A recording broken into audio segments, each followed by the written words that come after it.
সব প্রেমের সমীকরণ শেষ পর্যন্ত মিলে যাবার জন্য হয় না। কিছু সমীকরণের শেষে রয়ে যায় শুধু একরাশ শূন্যতা আর দীর্ঘশ্বাস। আমরা কি সত্যি আমাদের জীবনটা নিজেদের ইচ্ছে মতো সাজাতে পারি, নাকি আমরা কেবল পরিস্থিতির হাতের পুতুল? অভি আর সৃজার গল্পটা হয়তো অন্যরকম হতে পারত। মধ্যবিত্ত জীবনের লড়াই, ডাব্লিউবিসিএস অফিসার হওয়ার স্বপ্ন, আর তার মাঝখানে এক চিলতে ভালোবাসা।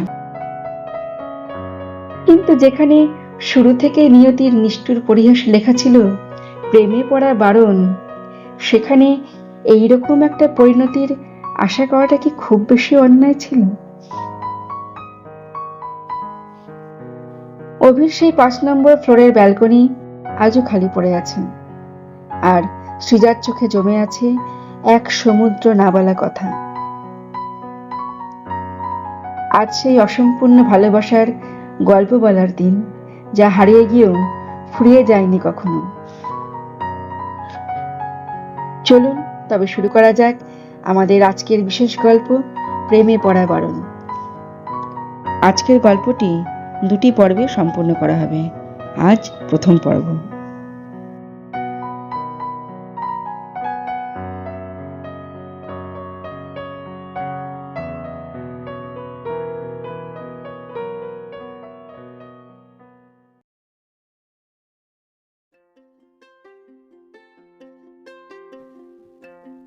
কলেজ ক্যান্টিনে একাই বসে আছে সৃজা। মোবাইলে কিছু একটা দেখে চলেছে সে, মন দিয়ে দেখছে। হঠাৎ সায়নীর ডাকে তার ধ্যান ভাঙল। সৃজা, তুই এখানে বসে আছিস আর আমি তোকে সারা কলেজ খুঁজে বেড়াচ্ছি। সৃজার সঙ্গে সঙ্গে মোবাইলে যেটা দেখছিল সেটা কেটে দেয়। সায়নী কিন্তু সেটা পড়েছে। এই তুই কি লুকাচ্ছিস? দেখি দেখি কি ছিল দেখি। আরে কিছু না রে। সত্যি করে বলতো, তুই অভির ছবি দেখছিলিস তাই না? সত্যি কিছু না, ওর ছবি কেন দেখবো? দেখ, তুই আর যাকে ভাট শোনাবি শোনাস, কিন্তু আমাকে শোনাস না, বুঝলি? তোকে আমি ভাট শোনাতে যাব কেন? সত্যি বলছি, আমি দেখিনি ছবি। না না, তুই বললে কি করে হবে? তোর হাবভাব অন্য কথা বলছে। সত্যি করে বল না, তুই মনে মনে অভিকে লাইক করিস তাই না? সায়নী এত করে জোরাজুরি করাতে সৃজা তার অনুভূতির কথাটা লুকিয়ে রাখতে পারল না।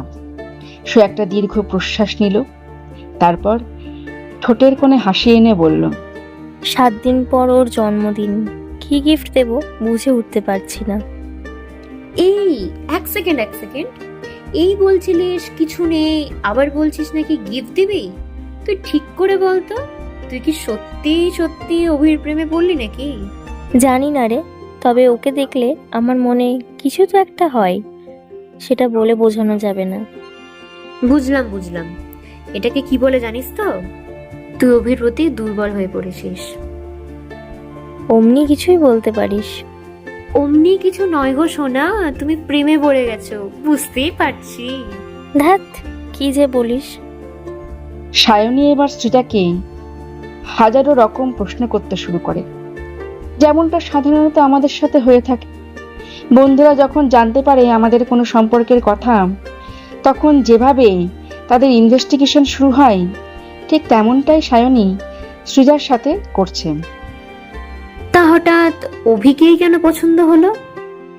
জানি না রে, তবে টিচার্স ডেতে যখন ওর সাথে প্রথম কথা বলেছিলাম, বুঝতে পেরেছিলাম সে সত্যিই অন্যদের থেকে আলাদা।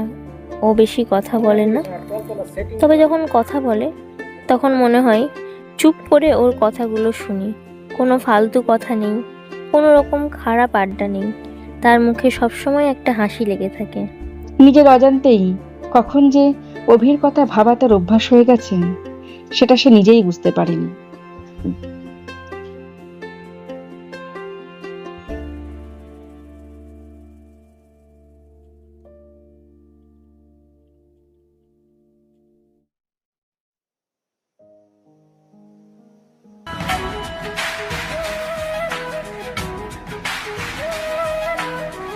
হ্যাঁ শুভ, বল। বাড়িতে আছিস নাকি? হ্যাঁ, কেন বলতো? না, আসলে সব স্কুল ফ্রেন্ডগুলো একসাথে জড়ো হয়েছি তো, জমে আড্ডা হতো, তাই বলছিলাম আসবি নাকি? না রে, কিছু মনে করিস না, এখন আসতে পারবো না। একটু পরেই একজনকে বাড়িতে পড়াতে যেতে হবে, ওর আবার সামনে পরীক্ষা আসছে। কিছু মনে করিস না, বুঝলি? অন্যদিন যাব না হয়। আচ্ছা বেশ, সমস্যা নেই। আর হ্যাঁ, কাকুর শরীর কেমন আছে? আছে, আগে থেকে অনেকটা সুস্থ আছে, তবে ওষুধ চলছে। ও আচ্ছা, বেশ, রাখছি তাহলে, বুঝলি? আচ্ছা ঠিক আছে। অভি ফোনটা রেখে দিল। তারপর সে জানলা দিয়ে বাইরের পরিবেশটা দেখছিল। সে চাইলেই বন্ধুর ডাকে যেতে পারত, বন্ধুরা ডাকছিল তাকে, কিন্তু এখন আর সে সময় নেই। উচ্চ মাধ্যমিকে 2 মাস পরেই হঠাৎ করে তার বাবা খুব অসুস্থ হয়ে পড়ে। তখন সে কি করবে কিছু বুঝে উঠতে পারছিল না। তার বাবাকে ডাক্তার দেখানো হলো, তারপর সবকিছুই মোটামুটি হলো। তবে তার বাড়িতে বসে থাকতে একদম মন চাইছিল না অভির। তখন সে ঠিক করে সে টিউশন পড়াবে। এই কথাটা তার বন্ধু শুভকে বলাতে সে তার বোনকে পড়ানোর কথা বলেছিল। সেই থেকে শুরু হয় তার টিউশন পড়ানো। এইভাবে সে 3টে স্টুডেন্টকে বাড়িতে পড়াতে যায়। মাস গেলে 6,000 টাকা পায়। তার মধ্যে থেকে সে নিজের পড়াশোনার খরচটা নিজেই ওঠায়। সেই থেকে কিছুটা সংসারে খরচ করে, আর কিছুটা সে সঞ্চয় করে। যখন সে বুঝতে পারে কলেজ তাকে চাকরি দেবে না, সে কলেজের পাশাপাশি WBCS এর প্রস্তুতি নিতে থাকে। কখনো কখনো খুব ক্লান্ত লাগে, তবুও থামার সুযোগ নেই, কারণ থেমে গেলে শুধু সে না, পুরো পরিবারটাই থেমে যাবে।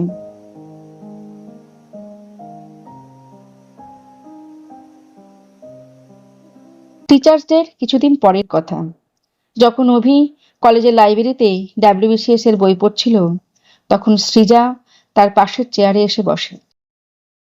কি পড়ছিস অভি? ও তুই? এই যে কালকের পড়াগুলো রিভিশন করছিলাম। এটা কিসের বই পড়ছিস? WBCS এর। ও, তুই WBCS দিবি? কেন, তুইও দিবি বুঝি? হ্যাঁ, আমার 3 মাস হলো প্রিপারেশন শুরু করেছি। বাই দ্য ওয়ে, তুই কোন ব্যাচ নিয়েছিস? ব্যাচ? কিসে বলতো? অনলাইন বা অফলাইন কোথাও? না, সেইভাবে কোনো ব্যাচ নেওয়া হয়নি, তবে বাজার থেকে বই কিনে ওইগুলোকেই পড়ছি। ও, তাহলে তো ইউটিউবে পড়িস নিশ্চয়ই। না মানে আসলে আমার কাছে স্মার্টফোন নেই। নেই? না, নেই। এই যুগে দাঁড়িয়ে স্মার্টফোন কতটা ইম্পর্টেন্ট তুই জানিস তো? জানি স্মার্টফোন কতটা গুরুত্বপূর্ণ। আসলে উচ্চ মাধ্যমিকের পর বাবা মোবাইল কিনে দেবে বলেছিল। আমিও খুব এক্সাইটেড ছিলাম, কিন্তু হঠাৎ করে বাবার শরীরটা খুব খারাপ হয়ে যায়। তারপর ডাক্তার দেখাতে, ওষুধ কিনতে অনেকটা টাকা চলে যায়। তখন আর মোবাইল কেনার ইচ্ছাটা প্রায় চলেই যায়। ওই সময় মোবাইলের থেকে আমার কাছে বাবার মূল্যটা অনেকটা বেশি ছিল। তাই পরে যখন ইনকাম করব তখন মোবাইল কিনবো না হয়, এই ভাবতে ভাবতে আর মোবাইল কেনা হয়নি। তার মানে তোর কাছে কোনো ফোন নেই? আছে, বাড়িতে একটা কিপ্যাড ফোন ছিল, সেটাই ইউজ করছি। ও, কিছুক্ষণ দুজনে চুপ থাকে। অভি আবারও বই পড়তে শুরু করে। অন্যদিকে সৃজা কিছু একটা ভেবে চলেছে। আচ্ছা অভি, একটা কাজ করলে হয় না? আমি তো অনলাইনে ক্লাস করি, স্যার ম্যামরা আমাকে অনেক রকম PDF এর নোট দেয়। আমি না হয় তোকে সেই নোটগুলো দেবো, যার জন্য তোর প্রিপারেশনটা আরো ভালো হবে। আমার কাছে তো স্মার্টফোন নেই, কিভাবে নেব এগুলো? তুই চিন্তা কেন করছিস? আমি নোট লিখে রাখবো, কলেজে এসে তোকে সেটা দিয়ে দেব। তুই সেইগুলো লিখে নিবি, আর কখনো যদি আমার লেখা না হয় তোকে আমি আমার মোবাইলটা দেব, তুই তখন লিখে নিস। এইভাবে হবে বলছিস? আরে হ্যাঁ রে, হবে। আমি আছি তো। বন্ধু বন্ধু সাহায্য না করলে কে করবে বলতো? থ্যাংক ইউ রে। তোকে আমি বলে বোঝাতে পারবো না তুই কত বড় উপকার করলি। হয়েছে হয়েছে, চাকরি পেয়ে তখনই সৃজাকে ভুলে যাস না যেন, বুঝলি তো? আরে না রে না, ভুলবো না। ওই দিনের পর থেকে দুজনের মধ্যে একটা ভালো বন্ধুর সম্পর্ক গড়ে ওঠে। পরের দিন থেকে শুরু হয় এই নোট দেওয়া নেওয়ার গল্প। দুজন দুজনকে পড়াশোনাতে সাহায্য করতে থাকে। সৃজা যখন কোনো কিছু বুঝতে পারে না, তখন অভি তাকে খুব সুন্দর করে সেটা বুঝিয়ে দেয়। অন্যদিকে সৃজা অভির জন্য সমস্ত গুরুত্বপূর্ণ নোটগুলো দিতে থাকে। এইভাবেই তাদের বন্ধুত্বটা চলতে থাকে। তারপর আস্তে আস্তে সৃজার মনে জায়গা করে নেয় অভি। তবে অভি সৃজাকে নিয়ে কতটা কি ভাবে, সেটা সৃজার কাছে এখনো অজানা।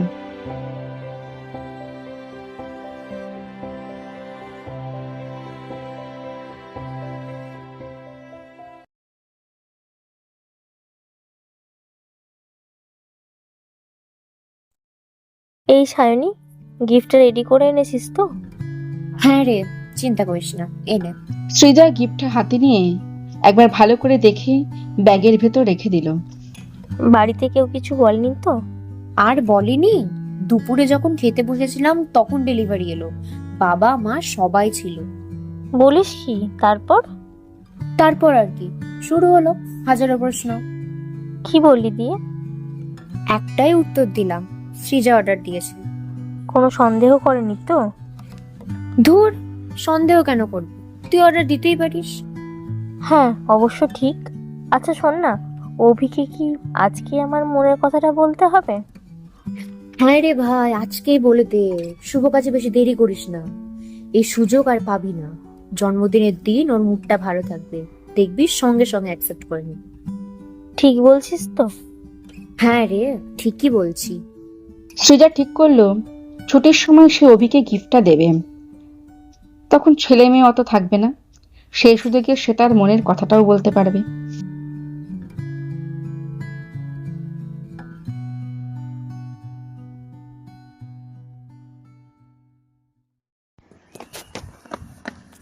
বন্ধু, শুভ পয়দা দিবস। শুভ অভিকে জড়িয়ে ধরে উইশ করলো।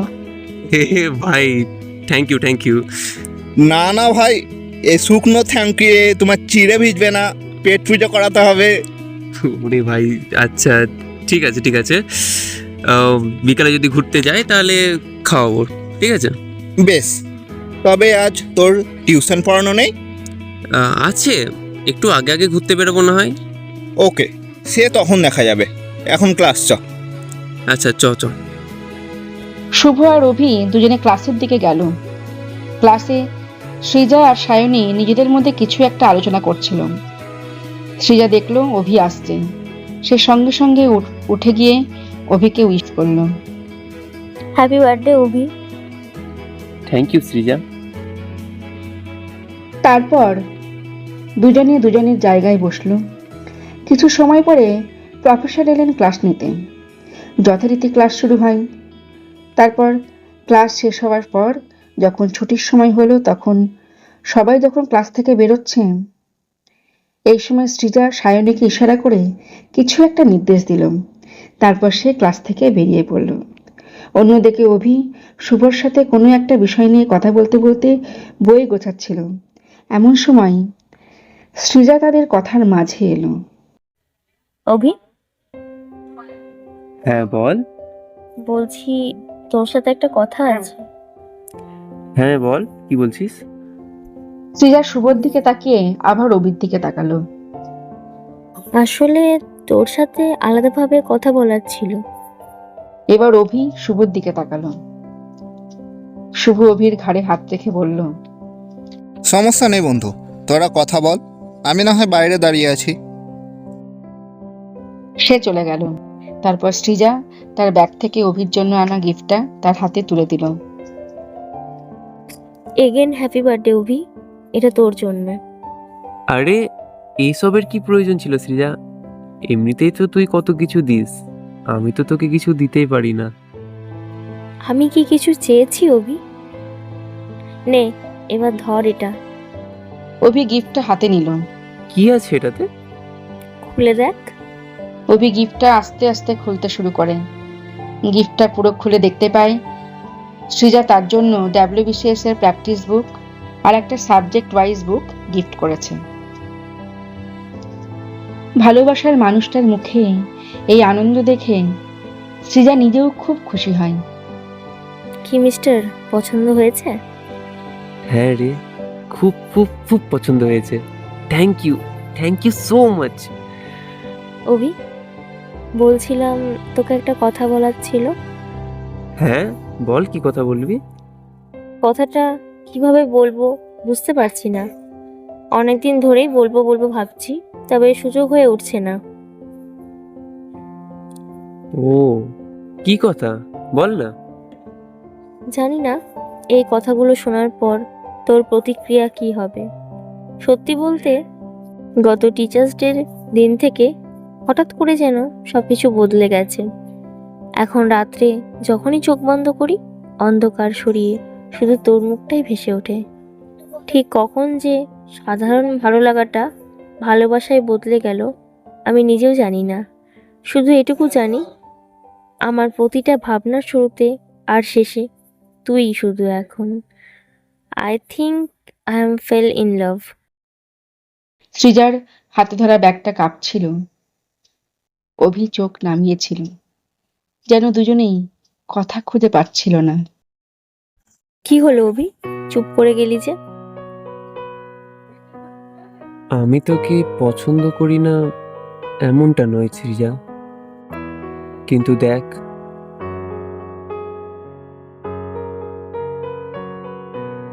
আমি এখন জীবনের এমন এক সন্ধিক্ষণে দাঁড়িয়ে আছি যেখানে আবেগ আর বাস্তবের লড়াই চলছে। আজ যদি তোর হাতটা ধরি তবে হয়তো আবেগের কাছে জিতে যাব, কিন্তু পরিস্থিতির কাছে হেরে যাব। আমি চাই না আমার সময়ের অভাব বা অনিশ্চিত ভবিষ্যৎ তোর কষ্টের কারণ হোক। আগে নিজের পাটা শক্ত করে নি, যাতে তোর হাতটা যখন ধরবো তখন যেন কোনো অভাব বা আক্ষেপ না থাকে। অভি, আমি জানি তুই এখন কোন লড়াইয়ের মধ্যে দিয়ে যাচ্ছিস। তোর এই সততাটুকুই তোকে আমার কাছে আরো দামি করে তুলেছে। বিশ্বাস কর, আমি তোর ওপর কোনো বোঝা হতে চাই না, আর তোর উজ্জ্বল ভবিষ্যতের পথে বাধা হওয়ার তো প্রশ্নই ওঠে না। আমি চাই তোর সেই কঠিন সময়ের সঙ্গী হতে, যেখানে আমরা একে অপরের হাত ধরে থাকবো, কিন্তু কেউ কাউকে থামিয়ে দেব না। আজ আমরা যে জায়গায় দাঁড়িয়ে আছি সেখান থেকে পিছিয়ে যাওয়ার প্রয়োজন নেই। আমরা আগের মতোই থাকবো, শুধু আমাদের এই সম্পর্কের নামটা হবে বন্ধুর চেয়ে একটু বেশি কিছু, একটু গভীর, একটু বেশি নির্ভরতার।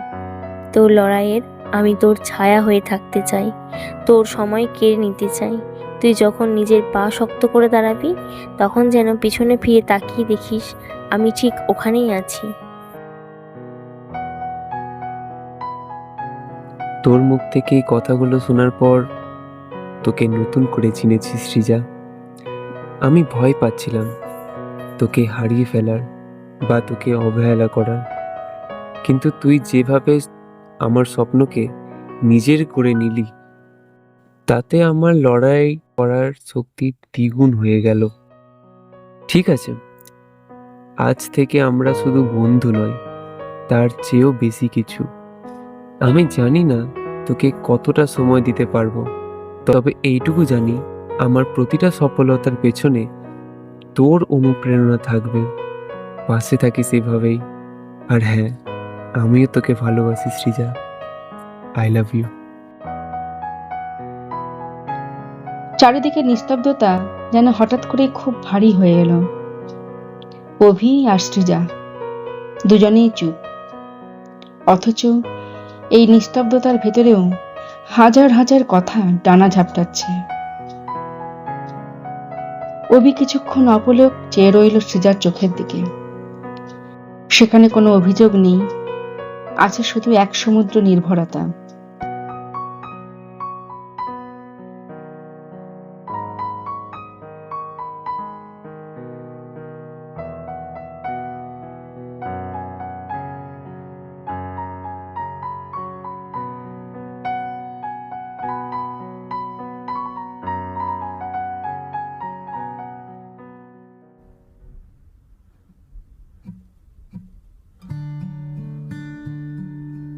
অভি আর সৃজার সম্পর্ক 6 মাস হয়ে গেল। দুজনে আজও সেই ঠিক আগের মতোই আছে। তারা কেউই এই সম্পর্কের জন্য নিজেদের পড়াশোনার সঙ্গে কম্প্রোমাইজ করেনি। দুজন দুজনকে সময় দেয় না এমনটাও নয়। কলেজের ক্যান্টিনে বসে শুধু যে তারা পড়াশোনার কথা বলে এমনটাও নয়। দুজনে জমিয়ে একসাথে গল্পও করে। তার মানে তুই বলতে পারিসনি? না, সুযোগ হয়নি। নাকি সাহস হয়নি? অভি একটু হেসে চোখ নামিয়ে নেয়। দুটোই ধর। আমার সাথে তো বেশ ভালোই কথা বলছিস। তোর সাথে আলাদা লাগে। কেমন? চিন্তা করতে হয় না, কি বলবো ভাবতে হয় না। না না, তুই আমাকে সত্যি করে বল তো, তুই তখন আমাকে লাইক করতিস তাই না? লাইক করতাম না এমনটা নয়, তবে তোকে দেখলে আমার মনে কিছু একটা হতো। আরে বাস, তাই বুঝি? হ্যাঁ। কিছুক্ষণ চুপ। এই সময়টা যদি একটু ধীরে চলতো খারাপ হতো না তাই না? হতো না। আচ্ছা, যদি কোনোদিন কথা শেষ হয়ে যায় কি হবে তখন? অভি তাকাই। তখন কথা না বললেও চলবে, দুজন দুজনের দিকে তাকিয়ে থাকবো। মানে? মানে সবসময় কথা বলার দরকার হয় না। কিছু কিছু জিনিস না বললেও সেটা অনুভব করতে হয়। সৃজা হেসে ফেলে। তারপর অভি বলে, আচ্ছা চল একবার, তোকে একটা জিনিস দেখানোর আছে। কোথায়? আরে বাবা চল তো। অভি সৃজার হাতটা ধরে। তবে হ্যাঁ, আমি যতক্ষণ না বলছি ততক্ষণ কিন্তু চোখ খোলা যাবে না। আচ্ছা বেশ। অভি সৃজার চোখ থেকে নিজের হাত সরালো। এবার আস্তে আস্তে চোখটা খোল। সৃজা তার চোখটা খুলে দেখলো সামনে একটা অনেক বড় ফ্ল্যাট। সে কিছু বুঝতে পারলো না। অভিকে জিজ্ঞেস করলো। এটা কি অভি? অভি হেসে উত্তর দিল, ওই 5 নম্বর ফ্লোরটা দেখছিস? চাকরি পেয়ে আমি ওই ফ্লোরটা কিনবো।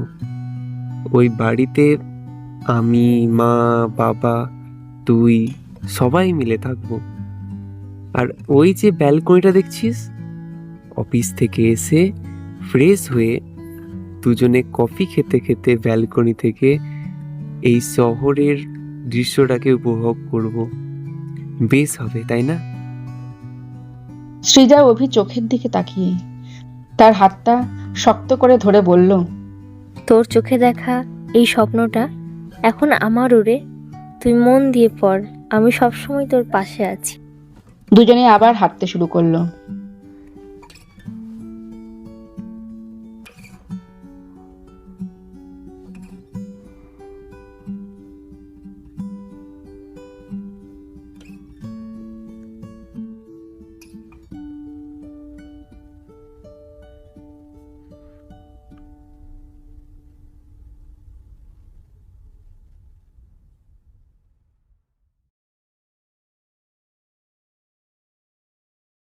বন্ধু, কি খবর? আর খবর, আকাশবাণী কলকাতা। ভাই, 4th সেম তো চলে এলো। তা তো এলো। প্রিপারেশন কেমন চলছে তোর? যেমন থাকে প্রতিবার। আমি যে কি করব, আমি তো তোমার ভরসায় পুরোটাই। আরে ভাই চিন্তা করিস না, আছি তো আমি। চাপ নিচ্ছিস কেন? আর আছিস? আগের সেমিস্টারের কথা মনে আছে? তোর আর আমার পাশাপাশি নম্বর পড়েছিল। সেন্টারে ঢুকে দেখি আমি প্রথমে, আর তুমি কোন টেপান্তরে মাঠে পড়ে গেছো। না পাচ্ছি ঘাড় ঘোরাতে, না পাচ্ছি টুকলি করতে। লেগে গেল আচ্ছা তারে বাস একদম। হাসো হাসো, কারোর পৌষ মাস আর কারোর সর্বনাশ। আরে ভাই, একটু তো পড়ে যেতে পারতিস, সবই তো আমার ভরসায় চলে গেছিলিস। কে বললো আমি পড়িনি? পড়ে গেছিলিস? তাহলে পরীক্ষা শেষে মুখটা বাংলার 5-এর মতন কেন করেছিলিস? আরে বাবা, যেগুলো পড়ে গেছিলাম সেগুলো পড়লে তবেই না লিখতে পারবো। যে প্রশ্ন করেছে তার তো আমার প্রতি কোনো দয়া মায়াই নেই দেখছি, ফেল করার জন্য লেগে পড়ে আছে। অভি আর হাসি থামিয়ে রাখতে পারল না। ক্লাসে স্যার প্রবেশ করতেই অভি লক্ষ্য করে আজ সৃজা আসেনি। সে একটু চিন্তা করলো, ঠিক করলো ক্লাস শেষ হলে সায়নীকে জিজ্ঞেস করবে। এই সায়নী, হ্যাঁ বল। আজ সৃজা কেন এলো না জানিস? না রে, আমি ওকে ফোন করেছিলাম, ফোন সুইচ অফ বললো। ওর কি হলো? শরীর খারাপ নাকি? কি জানি অভি, আমি বলতে পারবো না। গতকাল টিউশনও আসেনি ও। ও, আর হ্যাঁ, কাল আমার জন্মদিন, তাই কাল রাত্রে তোর নিমন্ত্রণ থাকলো। তুই আসিস কিন্তু, কেমন? সৃজাও আসবে। তোর বাড়িতে বলতে কি? না না, আমাকে বলেছিস তো, বাড়িতে আমি বলে দেব। বেশ। অভি আর কিছু বলল না, সে নিজের জায়গায় গিয়ে বসল। তারপর শুভ জিজ্ঞেস করল, কি রে, কিছু জানতে পারলি নাকি? না রে, বললো সে জানে না। আর কালকে সায়নীর বার্থডে, ইনভাইট করলো। ও হ্যাঁ, কলেজে আসার সময় আমাকেও বলল। তাহলে এক কাজ করা যায়, দুজনে একসাথে গিফটটা দিলে কেমন হয়? ভালোই হয়।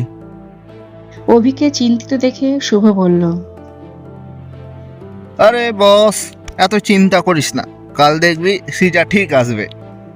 হ্যাঁ রে, তোর বাবার কলেজ তো, রবিবারটা তোর জন্য কলেজটা খোলা থাকবে।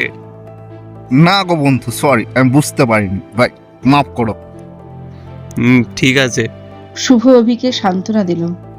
আরে কলেজ না থাকুক, সাইনের বার্থডে তো আছে, ওখানে দেখবি সৃজা আসবেই। সেই দেখা যাক। তবে আজ অভির কলেজে থাকতে একটুও ইচ্ছে করছিল না। সৃজা নেই বলে ক্যান্টিনটাও কিরকম ফাঁকা ফাঁকা লাগছে। না হলে এতক্ষণ সৃজা গল্প করে ক্যান্টিনের মুহূর্তটাকে জমজমাট করে রাখত।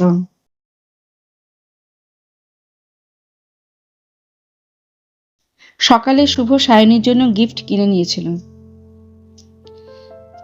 অভিকে ফোন করে বলে দিয়েছিল। অভি বলল যাওয়ার সময় টাকাটা দিয়ে দেবেন। বিকালে একটা স্টুডেন্টকে পড়ানো ছিল, তাকে পড়িয়ে অভি বাড়ি গেল। তারপর রেডি হতে হতে শুভ ফোন করে। শুভ বাইক নিয়ে আসছে। অভি রেডি হয়ে বসেছিল। শুভর গাড়ির হর্ন বাজতেই মাকে বলে অভি বেরিয়ে পড়ে।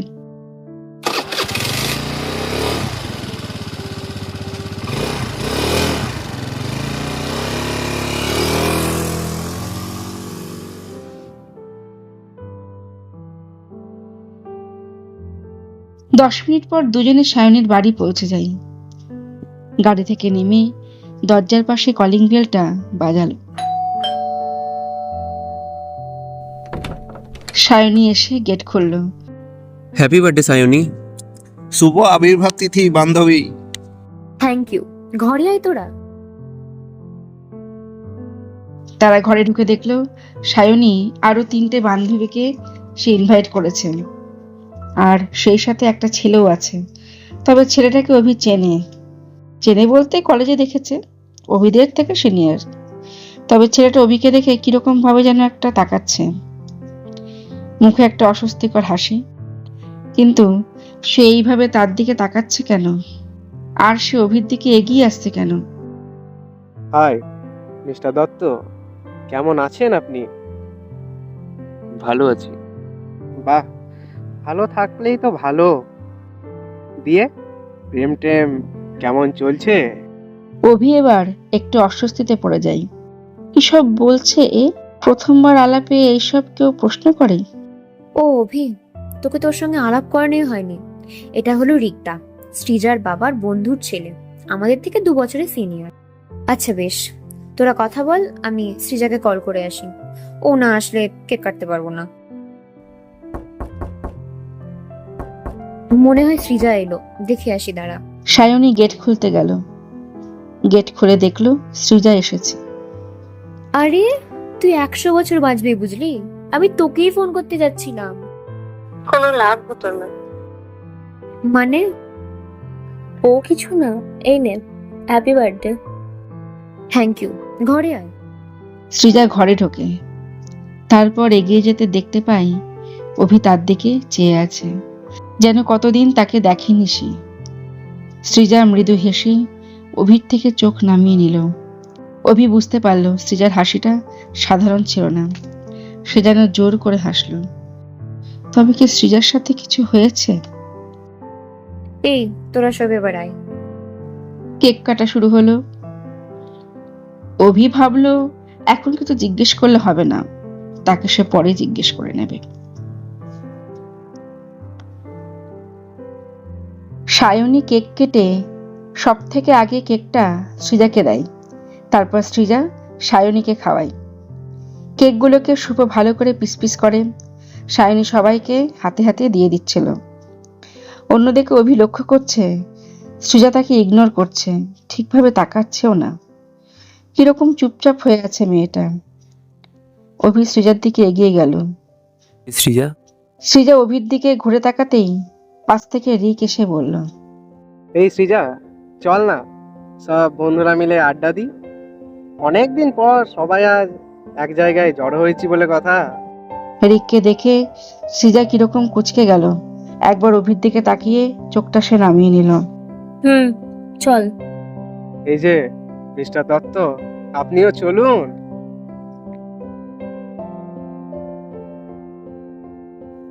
সবাই মিলে সায়নীর রুমে গল্প করছিল। এইদিকে রিক সবাইকে হাসাতে ব্যস্ত, তবে সৃজা এক কোণে বসেছিল চুপচাপ। অন্যদিকে অভি বুঝে উঠতে পারছিল না কি হয়েছে তার সাথে। কিছু তো একটা হয়েছে, নালে সৃজা এরকম তো করে না। অভি সৃজার সাথে কথা বলার সুযোগ খুঁজছে, তবে সে কিছুতেই পারছে না। একটা সময় পর সৃজা নিজের জায়গা থেকে উঠে ব্যালকনিতে গেল। অভি ঠিক করলো এটাই সুযোগ, কি হয়েছে না হয়েছে এখনই জানতে হবে। সে সঙ্গে সঙ্গে উঠে গেল। সেখানে গিয়ে সে দেখলো সৃজা স্থিরভাবে দাঁড়িয়ে আছে। অভি তার পাশে গিয়ে দাঁড়ালো। কি হয়েছে সৃজা? তুই কেমন যেন একটা অদ্ভুত বিহেভ করছিস, কিছু কি হয়েছে? সৃজা সামনের দিকে স্থির তাকিয়ে থাকে, তারপর মাথা নামিয়ে বলে, বাড়িতে সব জানাজানি হয়ে গেছে অভি। অভির পা থেকে যেন মাটি সরে গেল। মানে কি বলছিস তুই? কি করে হলো? অভির মাথা কাজ করছে না, কি করবে কিছু বুঝতে পারছে না। তার হার্টবিট বেড়ে গেছে। জানি না বাবা কিভাবে জানলো, তবে বাবা আমার মোবাইল নিয়ে নিয়েছে, আমার কলেজ যাওয়াও বন্ধ করে দিয়েছে। কিন্তু কেন? বলতে পারবো না, মনে হয় বাবা আমার জন্য। সৃজা, তোর বাবা এসেছে।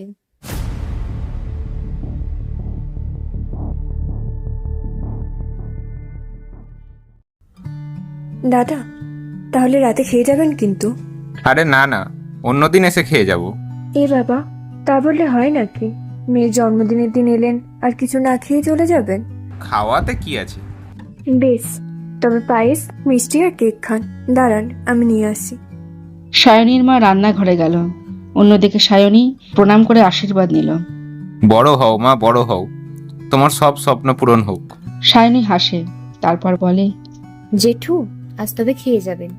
না গো মা, অন্যদিন এসে খেয়ে যাব। বলছি, সৃজা কোথায়? সৃজার বাবা সৃজার দিকে তাকিয়ে দেখলো তার পেছনে অভি দাঁড়িয়ে আছে। অভিকে দেখে তার মাথা গরম হয়ে যায়। যেটার ভয় পাচ্ছিলাম সেটাই হলো, ছেলেটা এখানে। বলছি সৃজা, আমাদের এখন এই বাড়ি যেতে হবে। সায়নী থমকে যায়, কি বলছে বুঝতে পারে না। কেন জেঠু? সৃজা তো একটু আগেই এলো, ঠিক করে বন্ধুরা মজাই করতে পারলাম না।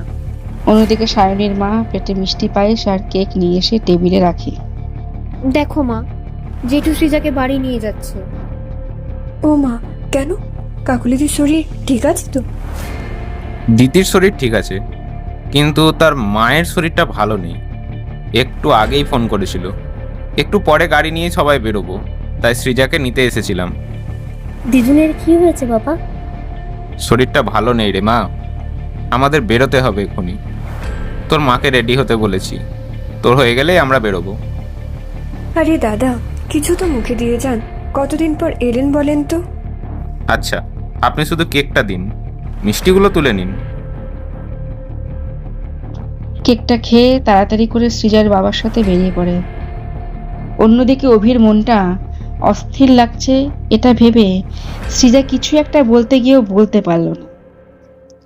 এখন সে কি করবে কিছু বুঝতে পারছে না।